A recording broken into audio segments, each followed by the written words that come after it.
अध्यात्म हा केवळ विचारांचा खेळ नसून आचरणातून उमलणारा अनुभव आहे. सत्संगीत मन मऊ होतं, सद्गुरूंच्या स्पर्शाने दिशा मिळते आणि नामस्मरणाच्या आधाराने तो मार्ग दृढ होत जातो. देह, मन आणि अहंकार यांच्या मर्यादा ओलांडत असताना अडचणी येतात, परीक्षा येतात, पण त्या टाळण्यासाठी नाहीत तर परिपक्व होण्यासाठीच असतात. अंताचा विचार न करता अनंताकडे चालत राहण्यासाठी जी जिद्द आहे तीच खरी साधनेची खरी खूण आहे. सद्गुरूंनी दाखवलेल्या वाटेवर अखंड नामासह चालणारा साधक कधीही एकटा राहत नाही. कारण नाम हेच त्याचं बळ, आधार आणि अंतिम साध्य ठरतं. गुरुदत्ताच्या नामस्मरणात जे समाधान आणि स्थैर्य आहे ते अनुभवात येतच. तेच साधनेच्या यशाचं अंतिम प्रमाण आहे. ही प्रचिती आज माझी आहे आणि उद्या ती प्रत्येक निष्ठावंत साधकांची नक्कीच होईल. अवधूत चिंतन श्री गुरुदेव दत्त. तर चला, सकाळची सुरुवात जी आहे ती झालेली आहे आपल्या सकाळच्या कामाने. तर सकाळचं काम काय असतं तर आपले पहिले कपडे आवरणं हे आपलं काम असतं. कपडे आवरून झाले, माझे सगळे आवरावर झाले, मी थोडीशी फ्रेश झाले आणि कपडे आवरून झाले की मी काय केलेलं आहे, पहिलं फ्रेश होऊन घेतलं आणि स्वयंपाकाला लागलेली आहे. त्याचबरोबर मुलाला जायचं होतं तर त्याला थोडासा मस्त असा थोडासा शेक बनवून दिलेला आहे आणि एकीकडे स्वयंपाकसुद्धा केलेला आहे. हे सगळे कामं आवरून झाले.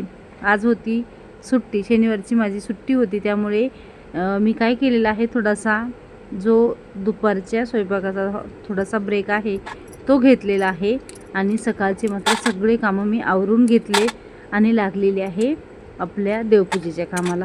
देवपूजेला लागायला मला थोडासा वेळ झाला आणि काम मात्र पूजा करायला घेतली आणि सगळंच देवाऱ्यातलं काम काढलं. बघायला गेले तर 10:30 वाजता लागले आणि 1:30-2 वाजले माझे सगळे कामं आवरायला. पण मी पूजा ही 12च्या नंतर करायची नसते, म्हणून बरेच म्हणजे देवाऱ्याची क्लिनिंग करून घेतली आणि बाकीचे जे कामं आहेत ना ते पटकन, म्हणजे देवाच्या आंघोळीला मात्र आज म्हणजे जे पण आपण जलाभिषेक जो करतो ना तो अभिषेक मात्र एवढा पटपट करून घेतलेला आहे अर्ध्या तासामध्ये. कारण देवाऱ्याची डीप क्लिनिंग झाली पण देवाची नाही झाली. असो, देवाऱ्याची करणं जास्त महत्त्वाची होती, कारण देव आपल्याला ज्यावेळेस आपण समोर घेतो त्यावेळेस दिसतात, पण देवारा पूर्ण डीप क्लीन केल्याशिवाय पूर्ण डीप होत नाही. असो, मी थोडंसं तुमच्याशी देवाऱ्याची डीप क्लिनिंग करता थोडंसं बोलते. सगळा देवाऱ्यामधला पसारा जो आहे तो काढून घेतलेला आहे. जेवढे देव वगैरे आहेत तेवढं आपण काय करतो, एक एक करून आपल्याला हवं ते सामान घेत राहतो. आपल्याला स्त्रियांना सगळ्याच गोष्टीची आवड असते, जसं की आपलं घर सजवण्यासाठी म्हणा, देवघर सजवण्यासाठी म्हणा की स्वतःला सजण्यासाठी म्हणा, प्रत्येक गोष्टीची आवड असते. त्याचबरोबर प्रत्येक गोष्ट ही आपल्याला हवी असते, भले ती आपल्याला एकदम घेणं होऊ न होऊ. आपण आपल्या संसाराच्या बजेटमध्ये चालत असताना जसं आपल्याला आवडेल तसं, जशी आपल्याला परवडेल तशी एक वस्तू आपण आपल्या संसारात जमा करत असतो. तसंच देवघरामध्ये सुद्धा जसं आपण आपल्या घरामध्ये सामान जमा करत राहतो ना, तसंच देवघरामध्ये सुद्धा म्हणजे प्रत्येक गोष्ट एक आपल्याला, मला तर नवी हवी असतेच. प्रत्येक एक गोष्ट मला नवी हवीच असते. आणि कधी हा पण विचार येतो की जे आपण करतो ते आपली मुलं करतील की नाही. कारण आजचं धकाधकीच्या जीवनामध्ये एवढी धावपळ चालू झालेली आहे, कुणाला तेवढा वेळच नसतो आणि त्या वेळेतून आपल्याला नकारात्मक बोलणारे किंवा नकार देणारे कुणीच नसतात. पण तरीसुद्धा कधीतरी मनात येतच ना, आपल्याला ज्यावेळेस धावपळ असते त्यावेळेस आपल्याला होत नाही, त्यावेळेस आपलं काम कुणीतरी वाटून घेतलेलं असतं म्हणून आपलं काम होऊन जातं. पण ज्यावेळेस आपलं ते काम कुणी वाटून नाही घेतलं आणि तसंच जर राहत गेलं तर आपल्याला वाटतं ह्याचा काय उपयोग मग. कारण प्रत्येक गोष्ट तेवढं निष्ठेनं आणि प्रामाणिकपणे आपल्याकडून व्हायलासुद्धा हवी आणि नाही जर झाली तर मग कसं असतं, प्रत्येक गोष्ट जी आहे ना ती वेळेवर, म्हणजे आपलंच बघा, आपण दररोज फ्रेश झालो तर आपल्याला किती छान वाटतं. आपल्याला थोडासा आंघोळीला जरी उशीर झाला तरी आपल्याला एकदम बेचैनी सुटते किंवा एकदम रखरख वाटतं किंवा एकदम असं निगेटिव्हली वाटायला लागतं आणि मग आपला तो दिवसच अख्खा खोळंबून जातो किंवा आपला खराब होतो असं आपण नेहमी म्हणतो. तसंच मग आपल्या देवांचं सुद्धा असणार आहे. जसं आपलं रुटीन असतं तसंच देवांचं सुद्धा असतं. तुम्ही ज्यावेळेस उठून पटकन फ्रेश होता किंवा सकाळी 10च्या आतमध्ये ज्यावेळेस तुमची पूजा होते किंवा एकदम तुम्ही कधीतरी 7-8ला सुद्धा पूजा करून बघा, तर तुम्हाला काय वाटतं त्यावेळेस एवढं फ्रेश जाणवतं. आणि सकाळच्या कामाचा वेग तर खूपच असतो, म्हणून आपल्याला सकाळची कामं पण पटपट होतात आणि घरामध्ये खूप शांत, मस्त आणि पॉझिटिव्ह वाटायला लागतं. ज्यावेळेस तुम्ही सकाळचे कामं हे एकदम म्हणजे सुरुवातीपासून छान टापटीप आणि देवपूजेपासून सुद्धा करता त्यावेळेस. आणि ज्यावेळेस मग असंच कधीतरी प्रश्न पडतो आपल्याला की आपण प्रत्येक गोष्ट आपल्याला हवी असते आणि आपण जर घेतली तर ती आपली मुलं करतील का म्हणून. पण आता पुढचं आपल्याला काहीच माहीत नसतं, म्हणून आपल्याला तर वाटतं करतील म्हणून आपण प्रत्येक गोष्ट जमा करतो तेवढ्याच निष्ठेनं, पण ती गोष्ट तेवढीच म्हणजे पुढे पण चालत जावी असं आपल्याला वाटतं. असं आता पुढचे काय आहे काय नाही माहीत नाही मला, पण देव्हाऱ्यामध्ये आज मी क्लिनिंग करताना गर्दा तेवढा मला सापडला, म्हणून मला एवढं सगळं वाटत आहे की म्हणजे प्रत्येक वेळेस प्रत्येकाला सगळंच जमेल असं नसतं ना. आणि त्याला उल्हाससुद्धा लागतो तेवढा, नुसतं करीन म्हणून सुद्धा होत नाहीत प्रत्येक गोष्टी. आपण त्या मनावर घेऊन कराव्यासुद्धा लागतात, तेव्हा होऊन जातात. जर आपल्याला ते करायची इच्छाच नसेल तर मनात असो किंवा नसो, त्याची जर इच्छा नसेल तर ते काम आपले होतच नाही येतं. मग तसंच आहे, आपण घरातल्याच कामाने कंटाळून जातो तर मग हे कामं आपण कधी करायचे ना. त्यामध्ये आपल्याला प्रत्येक गोष्ट आपल्याला जेवढी आकर्षक हवी असते ना, तेवढी ती डिफिकल्टसुद्धा असते. जसं की आपल्याला आता हे देवघर मी घेतलेलं आहे, खूप छान वाटतं, बघायला छान वाटतं, दिसायला छान वाटतं आणि साफ करायला मात्र पूर्ण वेळ घेतं ते आणि किचकट काम वाटतं. तर थोडंसं मला वाटतं हे करताना आपण डिझाईन मात्र नक्की करावी, पण थोडंसं विचार करून थोडंसं मोठं वगैरे घेतलं तर आपल्याला साफ करायला म्हणजे आकाराने मोठं नाही आहे, त्याची डिझाईनचा जो आकार आहे ना तो मोठा घ्यायला हवा. कारण तो साफ करायला एवढा प्रॉब्लेम करतो ना, कारण ते प्रत्येक गोष्ट आपल्याला क्लीन करायला जड जाते. आणि पुन्हा ही कसं असतं, व्हाईट कलर असल्यामुळं ना त्याच्यावरती लगेच थोडंसं काळं, आपण जे धूप लावतो, अगरबत्ती लावतो, दिवा लावतो, तर त्याच्या काजळी जी धरते ना त्याने हे पटकन काळं होतं. आणि त्यातमध्ये 2-4 दिवस जास्तीचे सोडा तुम्ही, पण 2-4 दिवस जरी तुम्ही क्लीन नाही केलं ह्याला, तर तुम्ही एकच वस्तू कुठंतरी एखाद्या जागी ठेवून बघा आणि 2च दिवस त्याच्याकडे जरी नाही गेलोत ना, तर एक बोट फिरून बघितलं तरी त्याच्यावर डस्ट जमा होते. तसंच आहे प्रत्येक गोष्टीचं, जी गोष्ट झाकून ठेवलेली असते तिच्यावर सुद्धा डस्ट होते, तर मग जी गोष्ट आपली ओपनमध्ये आहे त्याच्यावर किती डस्ट होतो ना. त्यामुळे ह्या गोष्टी आपल्याला नेहमी साफ कराव्या लागतात. तर असो, देवघर मी क्लिनिंगसाठी काढलेलं आहे. जवळपास माझे 2-3 तास गेले, पण सगळं झाल्याच्या नंतर एवढं भारी आणि एवढं प्रसन्न वाटलं मला, ते मी तुम्हाला पुढे जाऊन सांगते का, कसं आणि कशामुळे वाटलं ते. कारण आता पारायणाचे तर माझे चालूच आहेत, पारायण माझे जवळपास आत्ता 25-26 झालेले आहेत.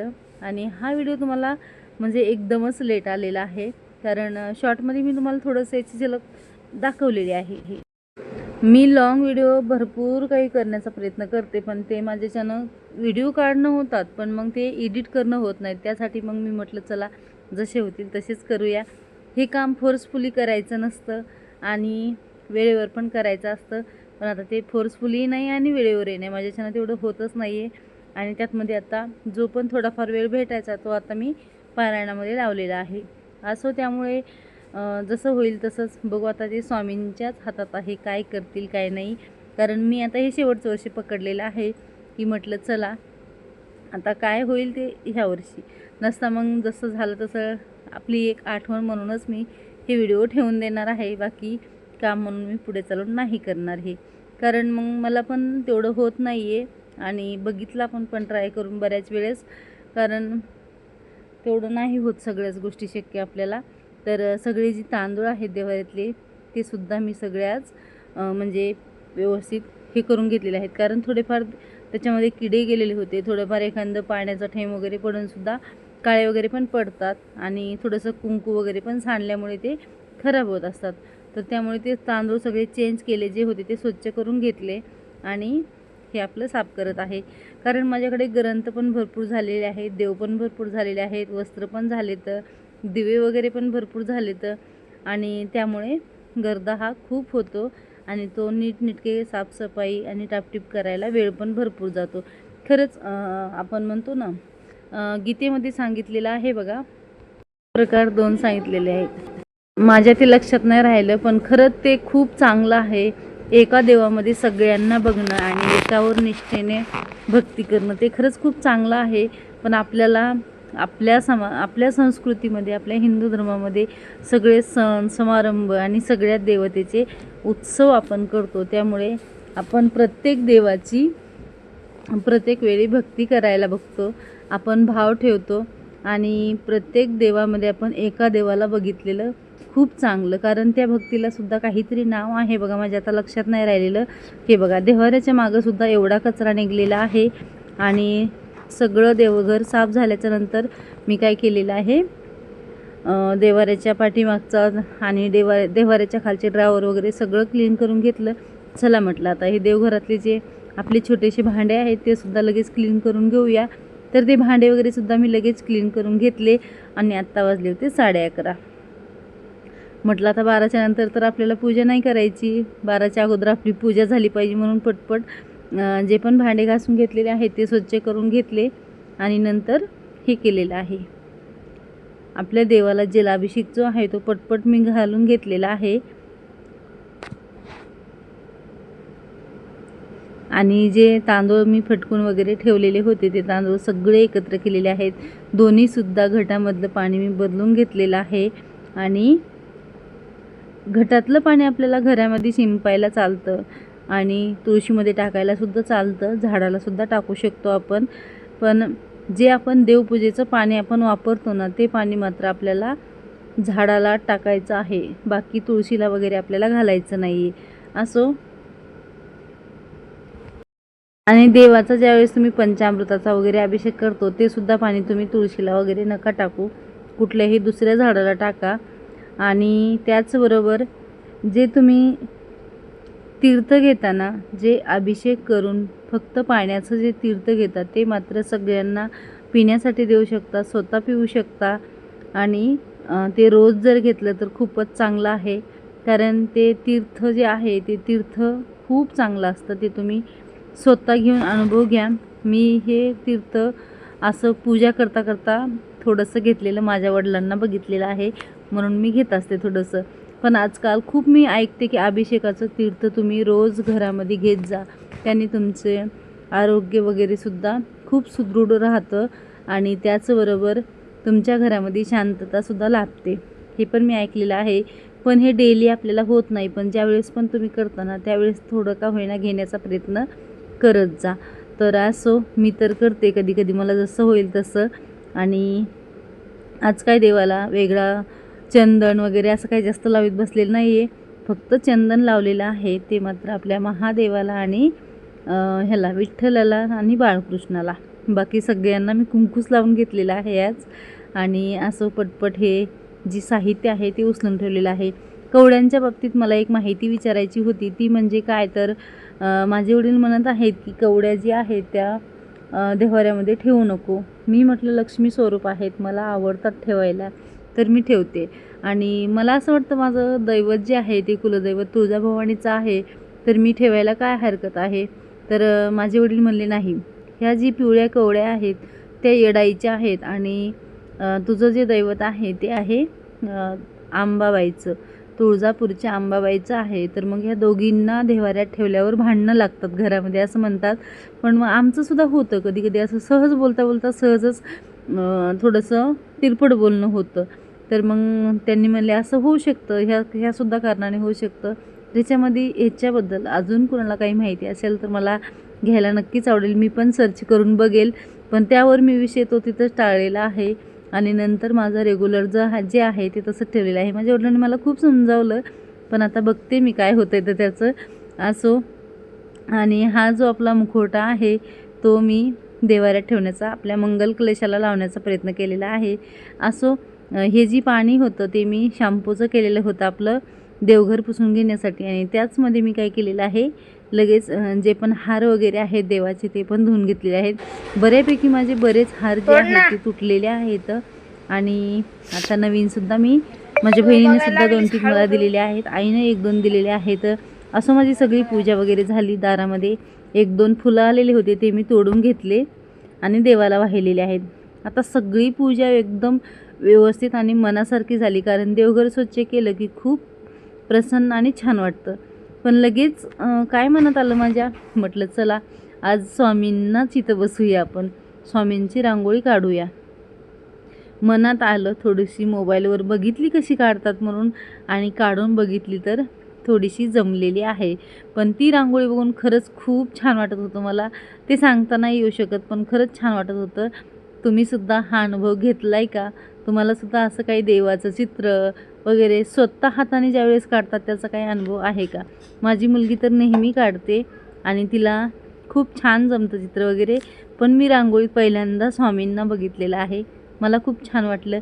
तर चला आज अशी छान डीपली पूजा मी केलेली आहे आणि फुलंसुद्धा होते, त्यामुळे फुलं असले की मला पूजा खूप सुंदर दिसते आणि खूप पूजेमध्ये बघायला आवडतं, व्हिडिओ काढायला आवडतो आणि थोडंसं आपलं जे म्हणतो ना आपण कसं सजल्याच्या नंतर आपण शृंगार केल्याच्या नंतर जसं आरशात बघत राहतो तसंच मला देवांना बघायला आवडतं.